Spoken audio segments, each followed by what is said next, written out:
Oke, materi kita selanjutnya adalah mengenai Konsili Nisea, ya. Ini Konsili Nisea yang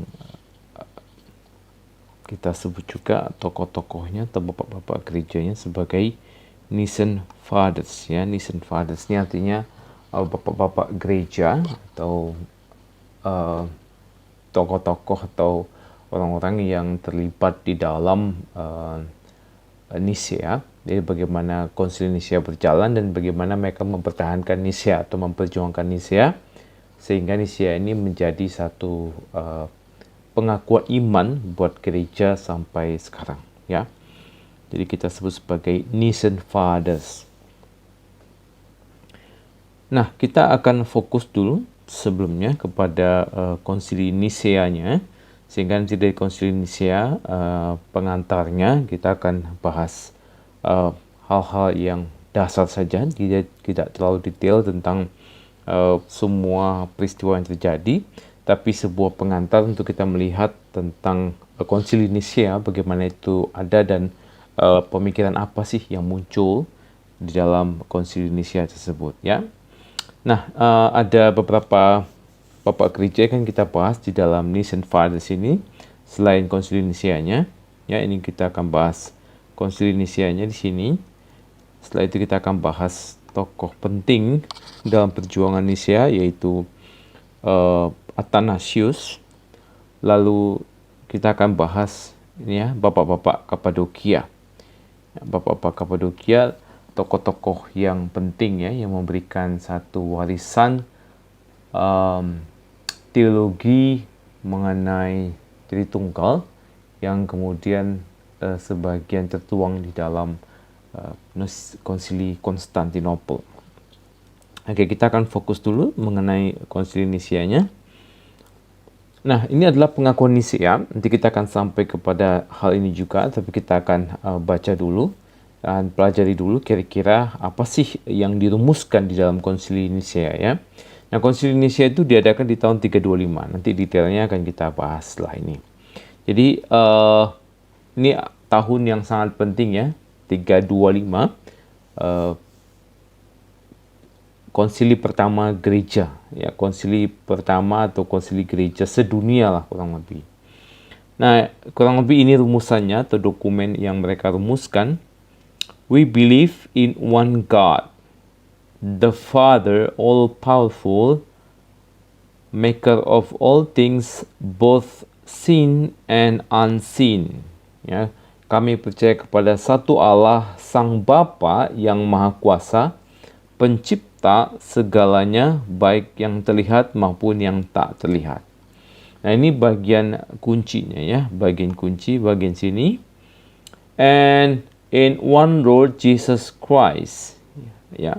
Jadi we believe in one Lord Jesus Christ. Kami percaya kepada satu Tuhan Yesus Kristus. Siapa dia? Dialah the Son of God, the only begotten, ya, atau anak yang sulung, ya. Anak tunggal, ya. Anak tunggal, begotten, ya, begotten from the Father.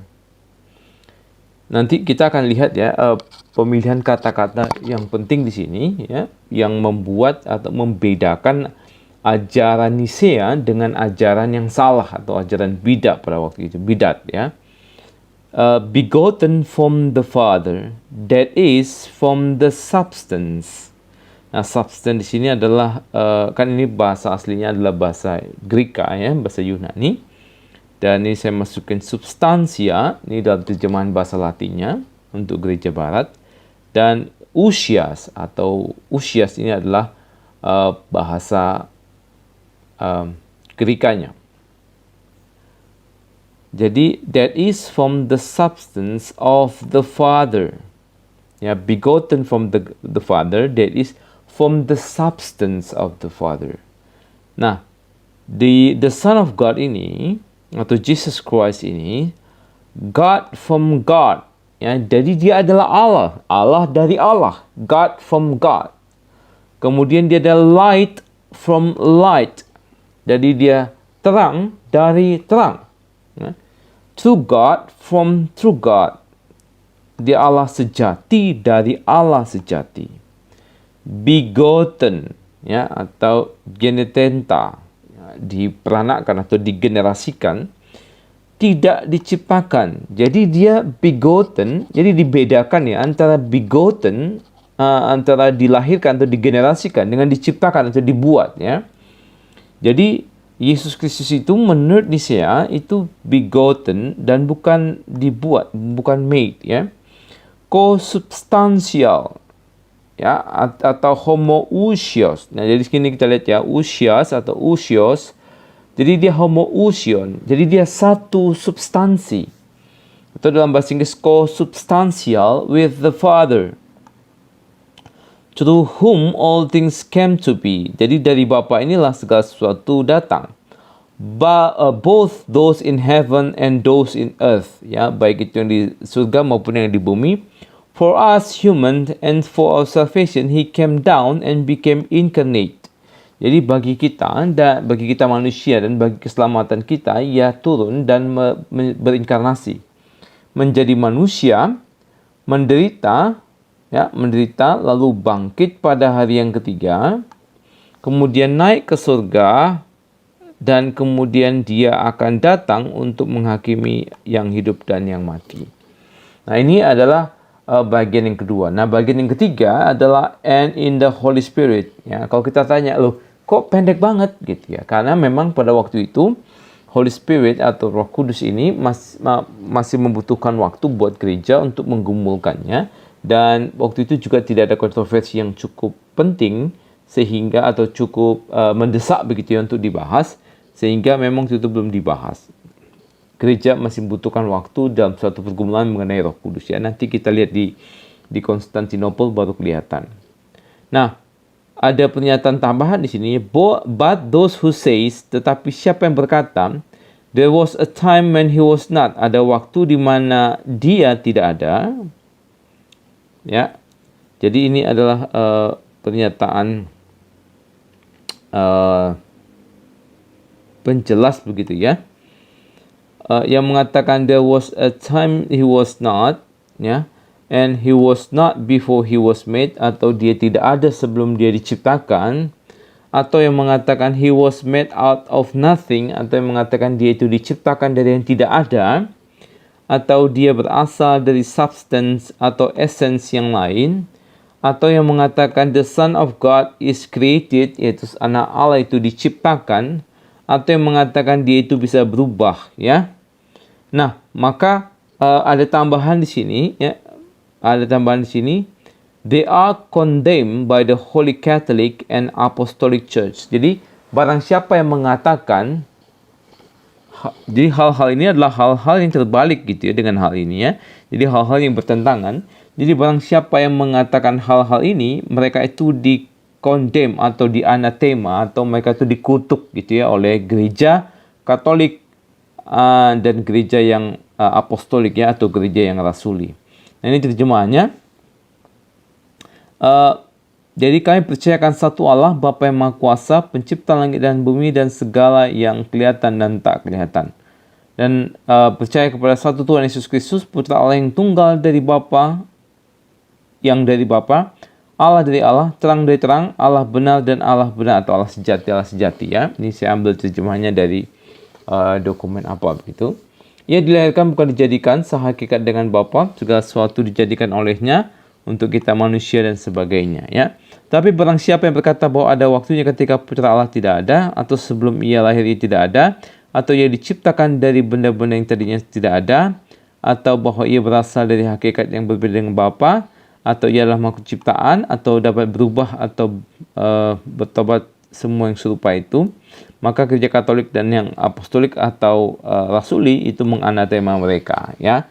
Jadi kita lihat di sini bahwa ini adalah di sini kalimat tambahan di bawah dokumen ini memberikan kepada kita bahwa ada masalah. Jadi poin-poin di sini yang kita temukan adalah poin-poin yang sebenarnya disanggah gitu ya, atau dikoreksi oleh Nisea ini. Ya, oke, kita akan masuk ke dalam pembahasan peristiwa atau pengakuan iman Nisea ini. Nah, jadi konsili Nicea itulah konsili ekumenikal ya, konsili bersama dari seluruh gereja, dan ini kita sebut sebagai ecumenical council ya, yang pertama. Nah, isu yang diperdebatkan seperti tadi kita sudah baca isinya, isu yang diperdebatkan adalah natur dari Yesus Kristus dan hubungannya dengan Sang Bapa. Makanya kita melihat di bagian kedua menjadi satu penekanan dan pembahasan yang cukup dalam begitu ya. Nah, jadi situasi ini muncul awalnya dari situasi ini ya. Jadi Alexander itu adalah bishop di Alexandria. Alexandria itu ada di Afrika Selatan, Afrika Utara, Afrika bagian utara seperti yang sudah kita pelajari.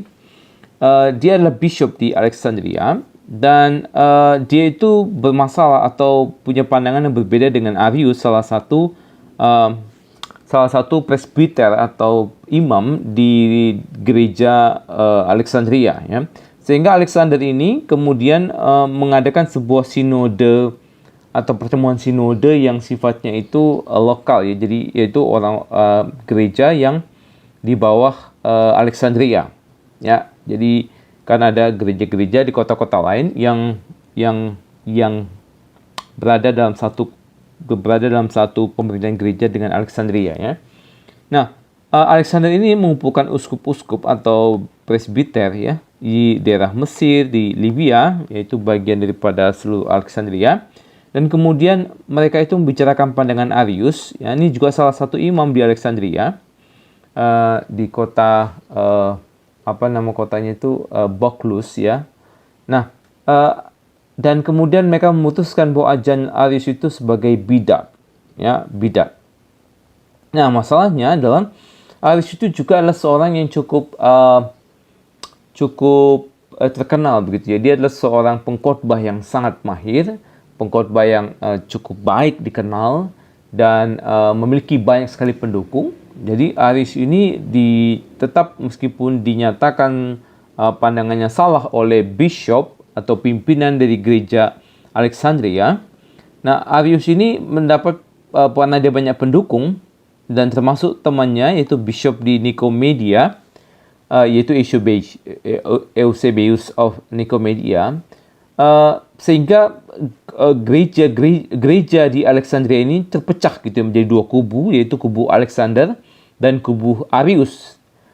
Nah, hal ini yang membuat masalah cukup besar sebenarnya ya. Jadi ada keretakan di dalam gereja pada masa itu, khususnya di daerah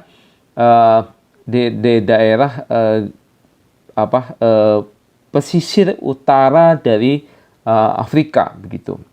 Nah, masalahnya kemudian mengancam persatuan gereja dan perlu diselesaikan oleh seluruh gereja. Ya, karena masalah ini kemudian mulai melebar kemana-mana. Nah, secara politis ini juga merupakan sebuah konsili yang diinisiasi gitu loh, ya, oleh Kaisar Konstantin I. Ya, kalau kita lihat di sini, ini adalah Konstantin I di sebelah sini. Ya, yang memerintah di tahun 307 sampai 337. Jadi dia ada kaisar yang lain sebenarnya di sebelah sini, di sebelah timur ya, yaitu Licinius. Nah, Licinius ini mempunyai konflik dengan Konstantin I, dan kemudian mereka itu berperang dan Licinius itu kalah di perang yang disebut sebagai Battle of Chrysopolis ya. Itu perang yang membuat Licinius itu kalah di tahun 324 ya. Enggak lama kemudian, dan situasi ini membuat maksudnya situasi perpecahan gereja di sebelah timur, yaitu di Alexandria, itu membuat Konstantin juga memikirkan bahwa secara politis ini nanti bisa merembet begitu ya. Dan akhirnya dia menginisiasi juga menyelesaikan masalah ini. Dan kemudian atas rekomendasi Hosius of Cordova, ini juga menjadi pemimpin sidang Konsili Nicea ini, ya. Jadi Hosius itu merekomendasikan untuk mengadakan konsili, ya, yang dihadiri oleh pemimpin gereja di seluruh dunia begitu ya, atau yang ada pada masa itu ya pasti di daerah nggak jauh dari gereja kekaisaran Romawi. Nah, jadi akhirnya masalah di Alexandria atau masalah gereja, juga ada masalah politik karena Konstantin I ingin menjaga stabilitas daerah timur yang sudah dikuasainya karena mengalahkan Licinius. Kemudian tercipta atau terbentuklah atau terlaksanakanlah konsili ini. Nah, konsili ini dihadiri oleh cukup banyak bishop ya. Ini minimal mungkin 250 bishop ya, mungkin bisa lebih ya. Tapi ini kita ambil 250 bishop itu dari catatan Eusebius of Caesarea. Nah, yang hadir pada waktu itu cukup banyak, bukan saja dari gereja-gereja yang ada di Kekaisaran Romawi, tapi juga gereja di luar Kekaisaran Romawi juga turut hadir pada saat itu. Sehingga ini adalah sebuah rumusan begitu ya, rumusan kita tidak bisa katakan ini berbau politis karena Konstantin I, karena Konstantin I sebenarnya adalah pemimpin politik yang mendukung diadakannya konsili ini, tapi ini sebenarnya lebih kepada masalah gereja dan bagaimana para pemimpin gereja pada waktu dari seluruh dunia yang datang untuk menyelesaikan masalah ini dan merumuskan pandangan gereja yang mereka terima dari para rasul, dan inilah yang kita sebut sebagai dokumen konsili Nicea. Ya, ini sebelumnya 318 ya, seperti yang tadi kita sudah bahas ini 318. Dia di Arius itu dikondem di Alexandria dan kemudian diadakanlah ini ya, yaitu konsili Nicea 325. Nah, kita lihat masalah ini sebenarnya muncul karena adanya kontroversi Arius ya, istilahnya ya, kita sebut kontroversi Arius karena Arius ini menjadi istilahnya pemimpin kontra dari Nicea ini, yang memberikan satu pandangan tentang Yesus dan hubungannya dengan Bapa, yang kemudian membuat gereja atau Alexander khususnya menjadi bishop di Alexandria itu membuat keputusan untuk menolak ajaran Arius. Nah, kita lihat ya, ini adalah istilahnya konflik gitu ya antara Arius dan Alexander of Alexandria. Ini adalah bishopnya ya, dan ini adalah salah satu penatua ya, penatua di Alexandria. Nah, jadi keduanya sebenarnya dipengaruhi oleh teologi Origen. Origen ini seperti yang kita sudah bahas adalah seorang teolog yang sangat berpengaruh beratus-ratus tahun bahkan sesudah dia mati, dan tulisannya menjadi tulisan yang sangat penting bagi beberapa ratus tahun itu dan juga bagi kita sampai sekarang ya. Nah, Origen ini memberikan pengaruh gitu baik kepada Arius maupun kepada Alexander. Jadi kutipan tulisan-tulisan Origen ini menjadi sebuah tulisan-tulisan yang cukup otoritatif gitu untuk disitasi di dalam sebuah perdebatan teologis pada masa itu. Nah, keduanya dipengaruhi oleh Origen, tetapi sebenarnya punya penekanan yang berbeda ya. Nah, Alexander itu menekankan the eternal generations of the sons from the father gitu. Jadi Alexander itu menekankan bahwa sang anak itu digenerasikan oleh Bapa, tetapi digenerasikan itu di dalam kekekalan gitu. Sehingga Bapa akan selalu menjadi Bapa, anak akan selalu menjadi anak gitu. Dan tidak ada Bapa tanpa anak dan tidak ada anak tanpa Bapa gitu. Jadi dia menekankan eternal generation. Nah, sebaliknya Arius ini menekankan yang kita sudah sempat waktu itu ya. Dia mengkombinasikan atau menggabungkan penekanan Origen di dalam dua hal, yaitu adanya real distinctions atau perbedaan yang jelas gitu ya di dalam Tritunggal antara mana Bapa mana anak. Jadi dia betul-betul membedakan. Kenapa pada waktu itu dibedakan? Karena ada bidat sebelumnya, yaitu Sabellius. Nah, Sabellius ini adalah memiliki ajaran yang kita sebut sebagai modalisme. Modalisme itu seperti yang mungkin kalian pernah dengar atau biasa dengar begitu ya. Jadi Allah Tritunggal itu sama seperti dia adalah ayah di rumah, kemudian dia adalah misalnya manajer di kantor, dan kemudian dia adalah seorang majelis gitu di gereja. Orangnya sama, tapi dia punya 3 peran, tiga modal gitu ya. Itu kita sebut sebagai modalism. Nah, itu menekankan Allah itu yang tunggal. Nah, karena itu adalah bidat yang ada, sehingga pada waktu itu gereja-gereja juga mencoba untuk membuat real distinction bahwa ada Bapa, ada Anak, ada Roh Kudus gitu. Nah, Arius ini menekankan sekali real distinction ini gitu ya, real distinction ini. Sehingga ada Bapa, ada Anak. Nah, kemudian dia juga sangat selain real distinction, berarti jelas ya ada Bapa, ada Anak. Nah, di antara Bapa dan Anak itu, dia itu melihat bahwa ada penekanan gitu ya. Ada penekanan yang cukup kuat pada singularitas daripada sifat Bapa. Jadi sifat Bapa itu adalah unoriginated dan unbegotten.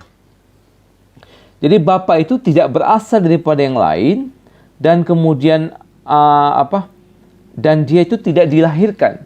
Jadi Bapa unoriginated dan Bapa itu unbegotten. Nah, ini yang menjadi sebuah poin real distinctionnya ya. Jadi si Arius itu melihat bahwa ada Bapa, ada Anak. Nah, Bapa ini sifatnya itu tidak punya asal Dia unoriginated atau dia unbegotten. Nah, hanya Bapa yang unoriginated, hanya Bapa yang unbegotten. Sementara Yesus ini punya sumbernya siapa? Bapa. Yesus ini diperanakkan oleh siapa? Diperanakkan oleh Bapa gitu. Nah, jadi sama dari konsep itu dari Origen, tapi memiliki penekanan yang berbeda. Nah, kemudian ada satu yang cukup penting, yaitu tafsiran Arius terhadap Amsal 8 ayat 22.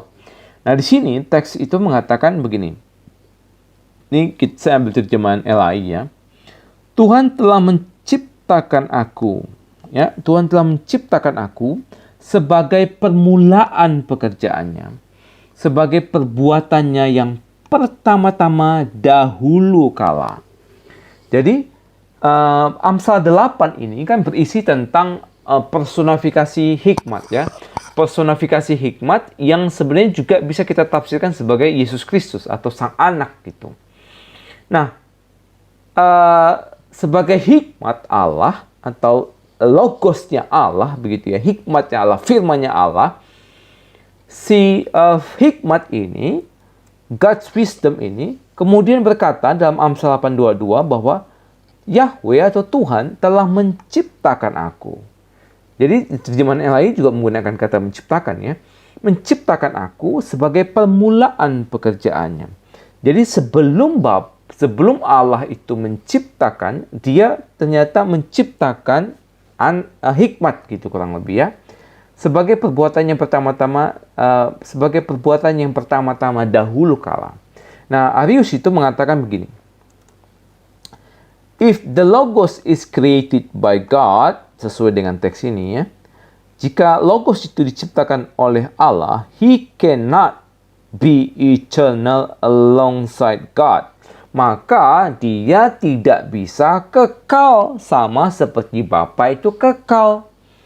Ya, jadi jika Logos itu dicipta sesuai dengan teks ini ya, jika Logos itu dicipta, maka dia tidak mungkin eternal, ya, tidak mungkin eternal seperti Bapa eternal, ya, atau sama-sama eternal atau sama-sama kekal dengan Bapa. He must exist because God wills him to exist. Ia bisa eksis atau ia pasti exist karena Allah menghendaki dia untuk eksis. Jadi anak bukan ada dengan sendirinya. Ya, dia tidak ada dengan sendirinya. Dia itu ada karena kehendak Allah dia ada. Thus, oleh karena itu, he is not in any way part of God's intrinsic nature. Oleh sebab itu, maka dia tidak mungkin menjadi bagian daripada natur intrinsik Bapa atau yang memiliki natur sama dengan Bapa. Kemudian, and there was when he did not exist. Ini kalimat yang cukup terkenal nanti ya dari Arius ya. Dan ada masa, there was, ya, ada masa when he did not exist. Ada masa di mana dia tidak eksis, atau ada masa di mana dia tidak ada. Nah, tafsiran ini bertentangan dengan tafsiran Bishop Alexandria, itu Alexander, yang menekankan bahwa logos itu kekal, ya, kekal sama seperti Allah adalah kekal. Ya, dia punya istilah always God, always Son, always Son, always God. Nah, kita lihat ya, ini pandangan Arius, Alexander, dan Origen ya, karena memang sama-sama dipengaruhi. Ya, ini bagian-bagian singkat ya, kita lihat ya. Nah, Arius ini menekankan keunikan Bapa tadi ya. Keunikan Bapa itu unoriginated dan unbegotten. Dan cuman dia yang begitu. Nah, dalam pikiran Arius, kalau anak itu berasal daripada Bapa, anak itu diperanakkan oleh Bapa, dan anak itu dicipta oleh Bapa, otomatis ada masa di mana dia tidak ada ya. Nah, karena dia menekankan keunikan Bapa dan dependensi logos ya, karena logos itu kan begotten ya, maksudnya dependensi itu bergantung ya. Kan misalnya gini ya, kalau karena anak berasal dari Bapa, berarti kan ada dependensi anak kepada Bapa, begitu menurut Arius ya. Jadi ada dependensi logos ya. Jadi ada keunikan Bapa sebagai yang tidak dicipta, tapi juga ada dependensi logos kepada kehendak Bapa untuk buat dia eksis ya. Sehingga ini menjadi satu penekanannya ya. Dan ini kalimat yang tadi ya, there was when he did not exist. Nah, di satu sisi Alexander of Alexandria itu mengatakan always God, always the Son.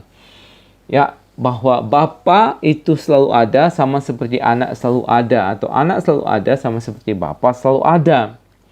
Nah, kemudian Origen ya, yang mempengaruhi mereka sendiri itu sebenarnya punya pandangan seperti yang sudah kita bahas ya. Jadi the logos ini teksnya ini kalimat yang digunakan oleh Origen ini memang jadinya bisa punya dua arah begitu ya. The logos depended on the Father, kata Origen. Nah, ini menjadi penekanan buat Arius ya. But, jadi Origen itu tidak melihat adanya waktu yang berbeda. But there was no interval prior, kata Origen. Tapi tidak ada tidak ada intervalnya, tidak ada jarak siapa yang lebih dulu ya, before gitu. Tidak ada yang lebih dulu antara Bapa dan anak. Jadi there was no interval prior to the generations of the Logos. Jadi tidak ada sebenarnya menurut Origen waktu gitu ya, interval waktu yang mendahului Bapa mendahului anak gitu. Jadi tidak ada. Kenapa? Because as God's self-expressive action must be eternal. Karena logos menurut konsep Origen adalah God self-expressive, maka itu akan selalu ada bersama dengan Allah. Tidak mungkin tidak ada dalam Allah. God self-expressive action must be eternal. Ya, makanya dia mengatakan there was no interval prior gitu dari generation of the logos ini. Jadi logos ini diperanakkan. Ya, coba saya gambarkan sedikit ya. Ya, jadi di dalam konsepnya Origen tadi ya, ini kita sebut sebagai God ya, sebagai God, dan kemudian ada yang namanya logos.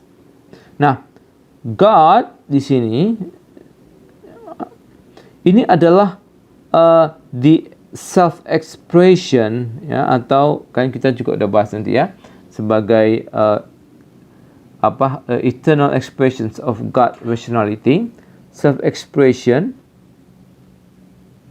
Nah, maka God self-expression ini ya, tak mungkin ada Allah eksis tanpa his own expression gitu. Tidak mungkin ada Allah tidak punya itu. Nah, sehingga meskipun logos ini diperanakkan ya, digenerasikan oleh Allah, dan ini begotten gitu ya, kita sebut sebagai begotten, dan ini unbegotten.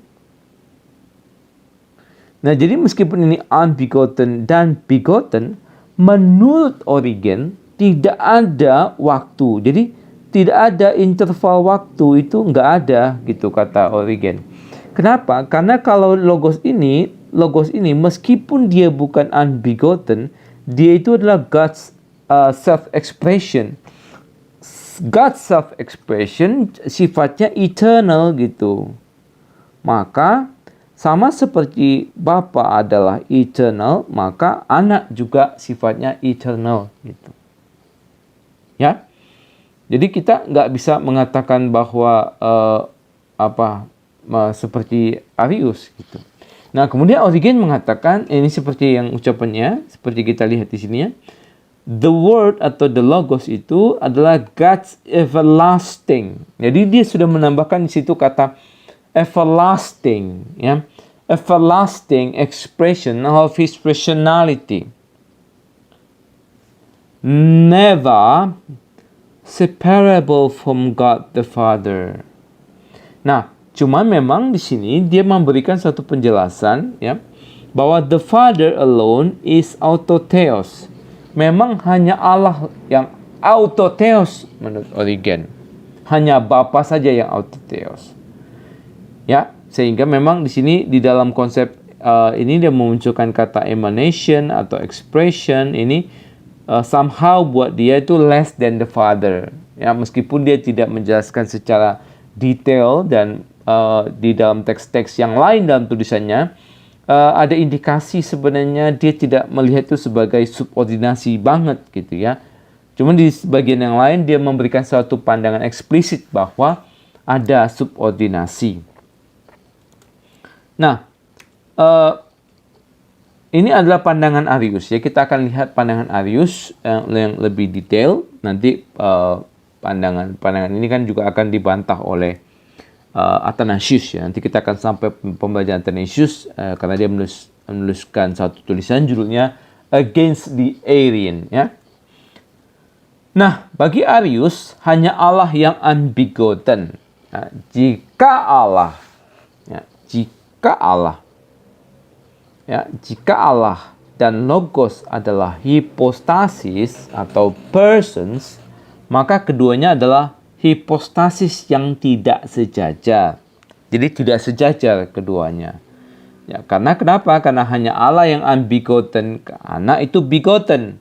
Nah, Arius tetap mengakui logos sebagai ilahi, namun tidak sejajar dengan Allah. Itu. Nah, kenapa tetap bisa ilahi?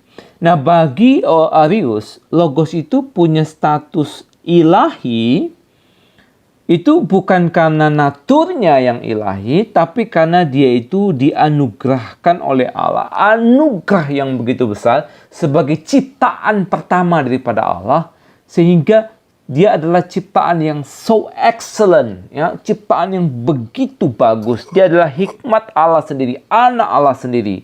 Sehingga dia itu menerima anugerah Allah yang membuatnya itu kurang lebih mirip sekali ilahinya dengan Allah, tapi tidak ilahi seperti Allah gitu. Ya. Makanya disebut sebagai logos divine status is a consequence of grace rather than nature. Nah, Yesus adalah anak Allah dan bersifat ilahi. Ya, namun tidak kekal sebab ada saat di mana anak tidak ada katanya, ya. Jadi sifat ilahinya adalah sifat karena dia sebagai divine creation gitu ya, sebagai ciptaan yang begitu luar biasa tuh, bagus banget gitu. Nah, Allah adalah Esa. Dan Allah yang Esa itu adalah Bapa gitu. Allah itu adalah Bapa, ya. Allah yang Esa dan Allah itu adalah Bapa. Nah, anak adalah ciptaan pertama dari Allah Bapa dan lebih rendah dari Bapa. Nah, melalui anak Allah menciptakan segala sesuatu. Namun anak bukanlah principium penciptaan. Principium itu artinya sumber ya, atau uh, ya principium itu kayak principle gitu ya, atau dalam bahasa Yunaninya itu arche ya, the source, pertama atau yang awal gitu. Jadi anak itu bukan sumber penciptaan, tetapi dia adalah melalui dia Allah menciptakan segala sesuatu.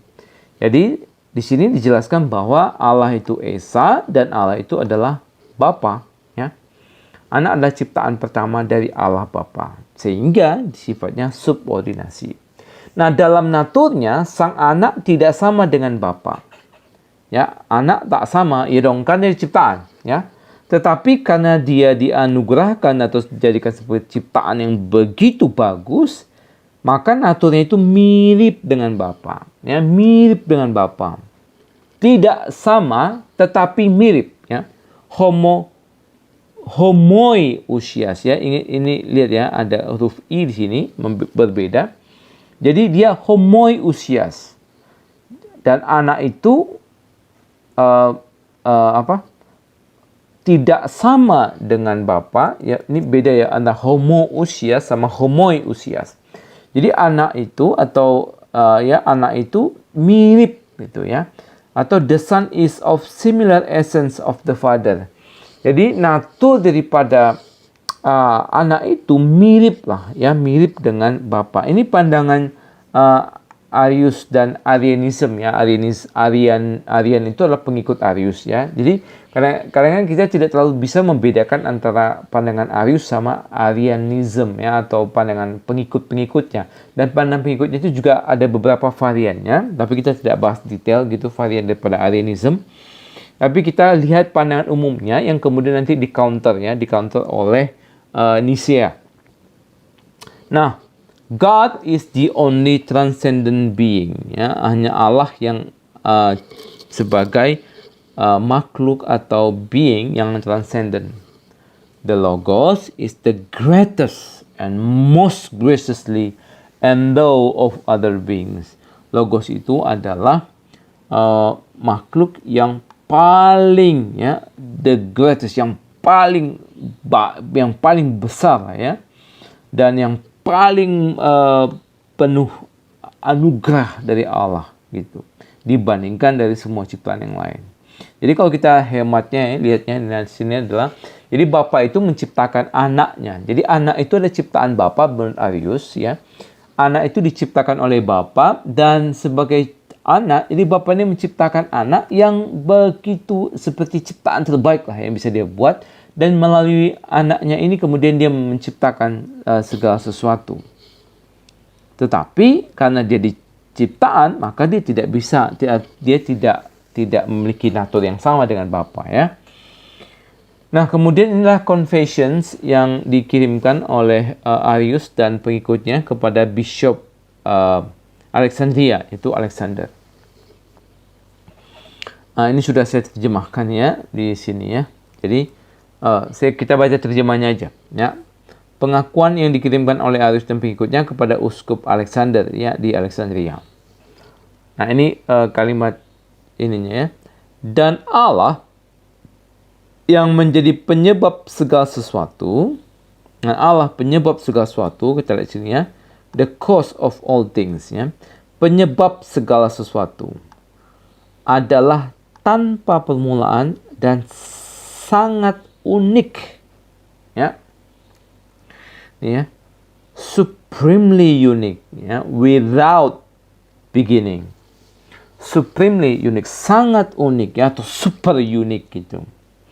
Sementara sang anak itu di luar waktu atau timelessly, ini akronos ya, kronos itu waktu, atau jadi tanpa waktu gitu ya, atau di luar waktu lah ya, diperanakkan oleh Bapa ya. Kenapa di luar waktu? Karena kan belum ada ciptaan begitu ya. Di luar waktu diperanakkan oleh Bapa, diciptakan ya, diciptakan. Nah, kata diperanakkan yang saya terjemahkan itu kan sebenarnya berasal dari begotten ya, begotten. Begotten itu ya digenerasikan atau diperanakkan oleh Bapa, tapi diciptakan gitu, ya, diciptakan. Ya, nanti kalau kita lihat Nisea, ya, kita lihat Nisea, Nisea itu sama menggunakan kata begotten, tapi dijelaskan situ not made, tidak diciptakan atau tidak dibuat gitu. Nah, di sini Arius dan pengikutnya itu mengatakan bahwa diperanakkan, begotten, ya nih, begotten tapi created gitu, created dan established. Nah, diperanakkan. Nah, coba kita lihat di sini ya.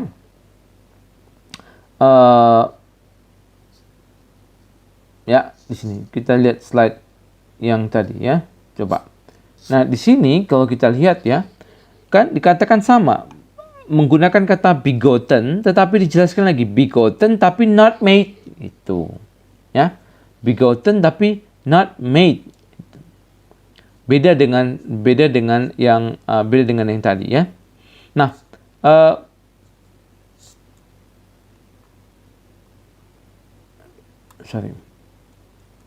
Nah, di sini. Nah, di sini dikatakan bahwa dia diperanakkan, diciptakan atau kemudian dibuat atau establish ya, didirikan gitu ya, dibentuk begitu. Sebelum segala zaman. Nah, anak ini tidak eksis sebelum permulaannya. Jadi sebelum dia ada, ya dia nggak ada gitu. Kan dia dicipta. Kalau dia dicipta, berarti kan dia tidak sama kekal dengan Allah. Tetapi di luar waktu dia diperanakkan sebelum segala sesuatu.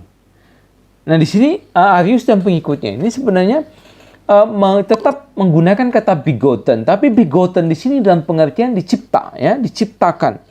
Nah, nanti kita akan menemukan atau menggunakan kata-kata yang jauh lebih presisi ya, istilah tentang begotten dan sebagainya, emanation dan sebagainya. Nah, dia sendiri adalah keberadaan yang diberikan langsung oleh Bapa. Artinya, anak ini adalah eksistensi yang dibuat ya, atau menerima eksistensinya dari Bapa. Bukan naturnya dia itu ada dengan sendirinya ya, tetapi dia keberadaannya itu diberikan langsung oleh Bapa ya, atau di sini kalimatnya bahwa he alone was given existence directly by the Father ya. Jadi eksistensinya itu diberikan langsung oleh Bapa. Yang kedua, sebab dia tidak kekal atau bersama kekal ya, dia tidak kekal atau ini ya, co-eternal di sini ya. Jadi dia tidak kekal atau sama-sama kekal gitu ya, sama dengan Bapa maksudnya, atau equally. Jadi tidak kekal atau co-eternal, kemudian juga equally atau sama begitu ya, self-sufficient. Self-sufficient itu cukup ya, menjadi cukup pada dirinya sendiri sebagai salah satu sifat Allah. Self-sufficient dengan Bapa. Jadi dia tidak kekal dengan Bapa, atau dia tidak co-eternal dengan Bapa, juga tidak self-sufficient dengan Bapa. Dia juga tidak memiliki keberadaannya bersama dengan Bapa. Ya. Lalu in vitro, seperti yang dikatakan beberapa orang tentang hubungannya dengan Bapa, jika demikian maka kita mendalilkan to self-sufficient first principle. Nah, jadi dia mengatakan kalau seandainya kita mengakui kalau dia itu eternal sama dengan Bapa, self-sufficient sama dengan Bapa, ya, dan keberadaannya itu sama dengan Bapa, ya, seperti yang dikatakan oleh orang-orang, maksudnya itu Alexander begitu, atau dengan pengikut-pengikutnya atau orang yang menentang Arianism ini, maka dampaknya ada two self-sufficient principle. Jadi ada dua sumber ada dua sumber gitu ya. Jadi Allah dan anaknya gitu. Ada dua principium. Sementara harusnya cuma ada satu principium. Bagaimana mungkin ada dua prinsipal atau dua principium kata Arius gitu. Sehingga buat dia ini sesuatu yang mustahil ada dua principium atau dua sumber gitu. Ya, maka pencipta itu cuma ada satu, nggak mungkin ada dua pencipta. Yang adalah pencipta itu cuma satu melalui yang lain bisa, tapi yang melalui ini yaitu anak tidak mungkin menjadi principium. Yang menjadi principium itu hanyalah Allah sang pencipta. Kalau anak ini juga sama eternalnya dengan Bapa, maka ada dua principium, kata Arius. Ya, maka ini sesuatu yang mustahil. Nah, dia lanjutkan, jadi itu hanya Allah yang esa, hanya Allah yang first principle dari semua hal, yang eksis secara independen, karena anak dependen sebelum segala sesuatu. Itulah sebabnya Bapa eksis sebelum anak. Kalau enggak, maka akan ada dua self-sufficient principle gitu, ya. Oleh karena itu, sang anak ini memiliki karena ia memiliki keberadaan, kemuliaan dan hidupnya dari Bapa, ya. Dan segala sesuatu diberikan kepadanya. Dalam pengertian inilah dia bisa disebut sebagai dalam pengertian inilah Allah adalah His principle dan source gitu, ya. Sehingga bagi anak atau buat anak, Allah itu adalah prinsipalnya gitu, ada first principle-nya atau akhirnya atau sumbernya gitu. Kenapa? Karena dia itu begotten. Dia begotten pasti ada begetternya. Begetternya siapa? Allah gitu. Nah, maka ada dependensi daripada anak kepada Bapa. Otomatis menurut Arius, anak itu ada karena kehendak Bapa. Oleh karena kehendak Bapa, maka dia tidak mungkin sama dengan Bapa dan dicipta sama dengan Bapa. Maksudnya ini nggak mungkin sama kekalnya dengan Bapa. Karena dia dicipta gitu. Kalau dia dicipta, maka dia tidak mungkin sama begitu, ya. Coba kita ulang, ya. Ini pandangan daripada Arius ini, ya. Coba kita perhatikan. Nah, jadi bagi Arius ini semuanya saling terkait, ya. Jadi buat Arius, kalau misalnya kita sebut di sini God, ya, maka di sini adalah Son. Ini bedanya, ya. Jadi kalau ini sama-sama Allah atau ini sama eternalnya, maka ada dua principle, ada dua first principle, dan ada dua first principle itu sesuatu yang mustahil, ya. Maka tidak mungkin. Dengan demikian, karena seperti dikatakan di sini, ya, ini begotten, maka dia berasal daripada Allahnya, daripada Allah. Maka kalau dia begotten, dia punya dependensi. Dependensinya ini adalah first principle-nya dia, ya. First principle dari anak. Nah, otomatis anak ini dicipta, ya. Allah menciptakan, ya, atau Allah created him, ya. Created the son. Dia ini dependent dengan Allahnya. Jadi dia dependent kepada Allah. Otomatis ada masa di mana anak tidak ada karena dia dicipta berdasarkan kehendak Bapa. Kalau Allah tidak berkehendak, maka anak tidak ada. Berarti ada masa di mana anak tidak ada menurut Arius gitu, ya. Sehingga kehendak Allah inilah yang menjadikan dia ada. Nah, jadi meskipun sama-sama menggunakan kata begotten, di sini dalam pengertian Arius itu adalah created. Tetapi dalam pengertian Nicea sama-sama begotten, tetapi bukan created, ya, diperanakan, tetapi tidak diciptakan. Nah, itu bedanya nanti, ya. Oke, coba kita lihat lagi di sini, ya. Lanjutnya. Jadi makanya di sini kalau kita lihat pandangan Arius ini, anak ini memang mempunyai kata yang sama, ya, kata diperanakan, tapi makanya kita tidak boleh salah gitu dalam menggunakan kata begotten, karena begotten ini baik Nicea maupun Arius setuju dengan kata begotten, tetapi di dalam pengertian yang berbeda gitu. Ya. Tidak ada kehendak Allah di sini untuk memperanakkan menurut Nicea, tapi menurut Arius ada dependensi anak kepada Bapa. Nah, ini rumusan pernyataan iman Arius ya dan para pengikutnya. Nah, mereka mengatakan kami mengakui satu Allah, ya, one God. Satu-satunya yang tidak diperanakkan, unbegotten, ya. Satu-satunya yang kekal, ya. Satu-satunya yang tanpa sebab atau permulaan. Satu-satunya yang benar. Satu-satunya yang memiliki keabadian. Satu-satunya yang bijak. Satu-satunya yang baik, ya. Lanjut. Ya, kemudian sampai kini. The begetter of his only son.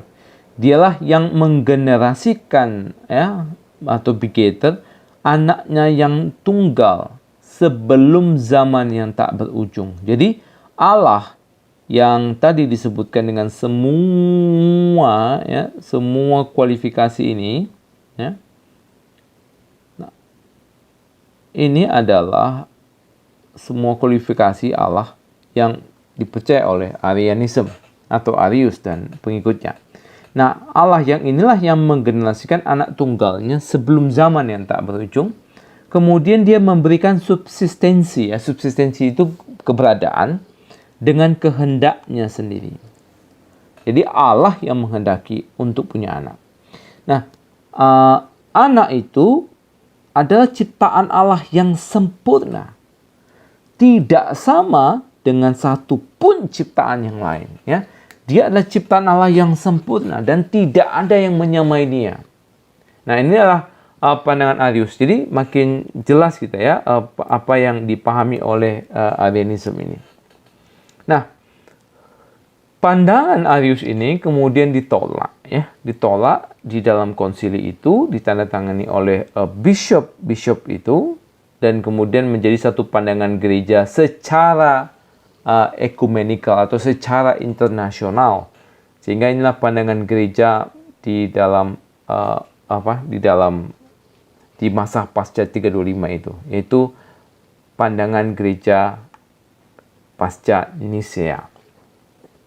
Nah, semua bishop yang hadir waktu itu menandatangani, dan kemudian Arius dan pandangannya dan Arius dan pengikutnya itu dikondem, ya, dianatema sebagai ajaran yang sesat. Nah, pasca Nisea sebenarnya tidak begitu mulus, ya, tidak begitu mulus. Jadi meskipun beberapa bishop itu menandatangani, sebenarnya mereka tidak sepenuhnya setuju atau memiliki pandangan-pandangan yang sedikit berbeda gitu, ya, di dalam semuanya itu. Ini juga salah satunya, ya, Eusebius of Nicomedia, teman daripada Arius, ya. Dia hadir dalam Nisea dan dia menandatangani dokumen Nisea, tapi sebenarnya dia masih punya pandangan sedikit berbeda. Sehingga the task of articulating an alternative theology to that propounded by Nisea passed to the leadership of Eusebius of Caesarea and Asterius of Cappadocia. Nah, jadi tiga tokoh ini adalah tiga tokoh yang sebenarnya pandangan mereka itu sangat Arius, ya. Sangat Arius, tetapi mereka punya bahasa yang berbeda.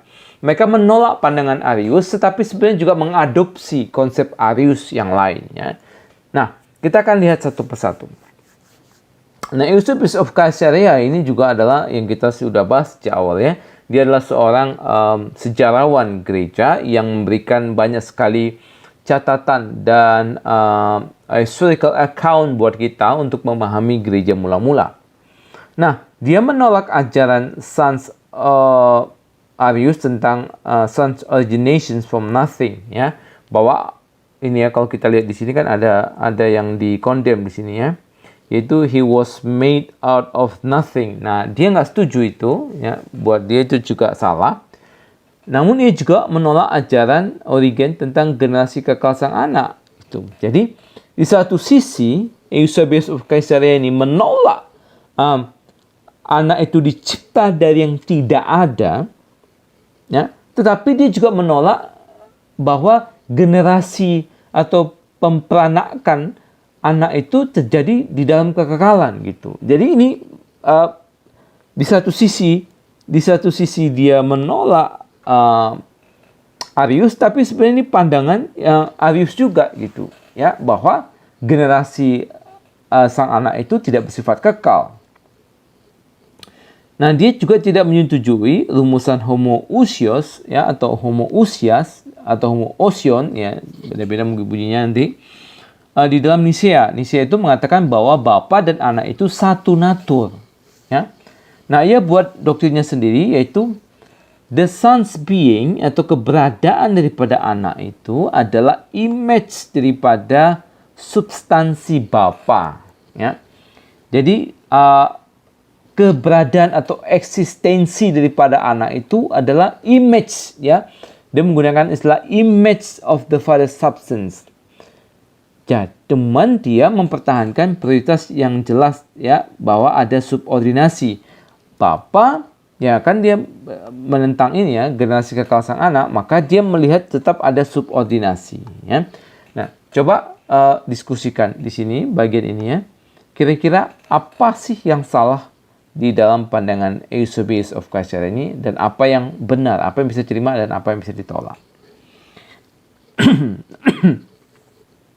Kita lihat selanjutnya Eusebius of Nicomedia. Nah, pasca konsili Eusebius dari Nicomedia ini yang menjadi sahabat, yang merupakan sahabat Arius ini, itu menjadi uskup di Konstantinopel ya. Jadi bukan di Nicomedia lagi, tapi di Konstantinopel. Konstantinopel ini kota yang jauh lebih besar pengaruhnya ya. Dan Athanasius itu menjadi uskup atau bishop di Alexandria. Jadi mereka ini istilahnya itu perang untuk, bukan perang dalam pengertian sih, mereka itu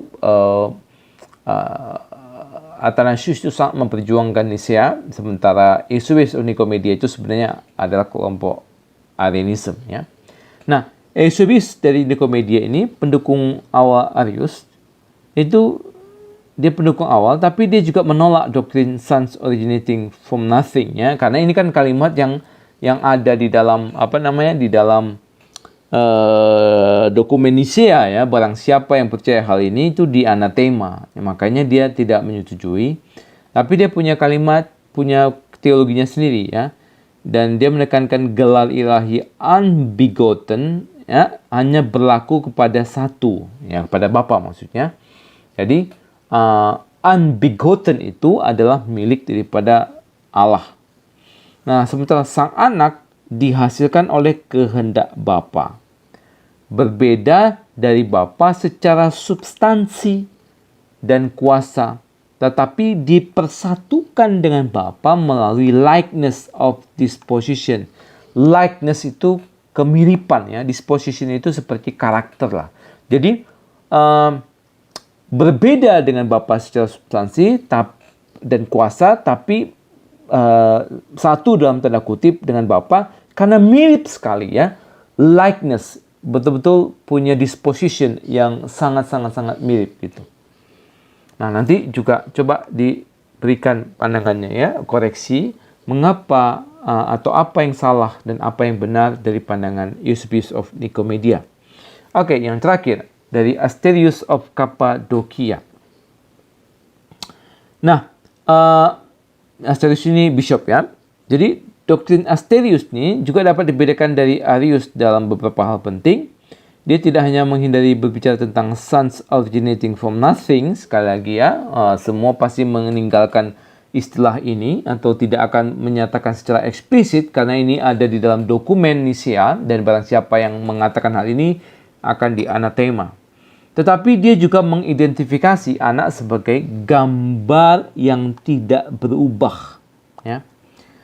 Unchanging image of the substance and will and glory and power of the Father ya.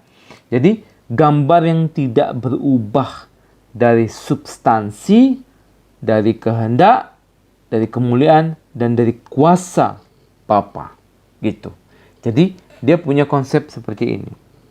Nah, kemudian doktrin Arius ini, di doktrin Arius, jadi Allah itu tidak selalu Bapa kan ya? Maksudnya itu Arius itu kan karena dia ada masa dia tidak punya anak, maka dia tidak selalu Bapa dong ya. Beda dengan Alexander. Alexander mengatakan always God, always Son. Berarti karena anak itu selalu ada, maka Allah itu selalu Bapa gitu. Jadi doktrin Arius tentang Allah tidak selalu Bapa digantikan dengan gagasan bahwa kebapaan. Nah, kan Arius itu mengatakan bahwa Allah tidak selalu Bapa. Nah, Asterius ini punya bahasa yang beda begitu. Kenapa? Karena supaya dia tetap punya pandangan konsep Arianism, tapi sebenarnya dia punya bahasa yang berbeda. Nah, dia mengatakan Allah tidak selalu Bapa ini kan tidak bisa diterima, begitu ya. Nah, dia punya gagasan bahwa kebapaan itu dapat diberikan secara kekal kepada Allah sebagai kapasitas atau potensi generatifnya yang mendahului generasi anak gitu. Artinya adalah Bapa ini kan suatu waktu bisa memperanakkan anaknya gitu, atau bisa begetting the son, sehingga walaupun dia itu belum punya anak, tapi kan dia bisa punya anak gitu. Jadi kepada kapasitasnya itu, misalnya ya, semua cowok gitu ya di dalam kelas ini gitu. Semua cowok dalam kelas ini belum punya anak dan belum bapak begitu, tapi bisa punya anak, makanya disebut sebagai bapak gitu. Nah, menurut Asterius, Allah selalu bapa gitu, tapi dalam pengertian bapaknya itu karena dia punya kapasitas untuk menggenerasikan gitu ya. Oke. Nah, coba dievaluasi ketiga pandangan ini ya, pandangan Asterius, lalu ke pandangan Eusebius of Nicomedia dan pandangan Eusebius of Caesarea. Coba dilihat apa sih pandangan yang salah dari, atau apa yang benar, apa yang salah, dan mengapa salah gitu ya. Mengapa salah? Mengapa kita setuju ini benar gitu ya. Coba didiskusikan. Nanti kita akan bahas di dalam kelas diskusi. Oke, selamat mempelajari, selamat berdiskusi. God bless you.